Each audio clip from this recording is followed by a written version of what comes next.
আসসালামু আলাইকুম রহমতুল্লাহ। আজকের ভিডিও খুবই একটা ইন্টারেস্টিং।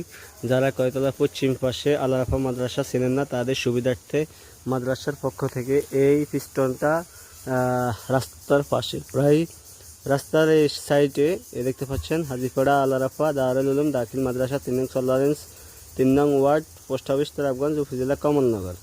এই যে দেখতে পাচ্ছেন আমাদের এই মাদ্রাসা, সবার পরিচিত মুখ একটা। হ্যাঁ, দেখতে পাচ্ছেন আপনাদের সুবিধার্থে এই যে মাদ্রাসার ঘোষ, যাকে আমরা ময়রা বাপের ঘোষ বলে পরিচিত, ওই সুবিধার্থে এখন এটা হচ্ছে মাদ্রাসার ঘোষ, হাজিপাড়া আল আরাফা দারুল উলুম দাখিল মাদ্রাসার ঘোষ। দেখতে পাচ্ছেন এটা পিস্টন লাগানো হচ্ছে, সাইনবোর্ড, মূলত এটা সাইনবোর্ড, ঠিক আছে। এই দেখতে পাচ্ছেন খুব একটা সুন্দর এই যে মাদ্রাসার ঘোষ। এটা 4 রাস্তা 0 পয়েন্টের মোড়, এই 0 পয়েন্টের সাথে মাদ্রাসা, ঠিক আছে। তার মেন রোডের মধ্যে এই পিস্টনটা লাগানো হয়েছে, দেখতে খুবই চমৎকার। অসংখ্য ধন্যবাদ মাদ্রাসার সাথে জড়িত সকল শিক্ষক বিন্দুদেরকে, যারা এই সাইনবোর্ডটি লাগানো উদ্যোগ নিয়েছে।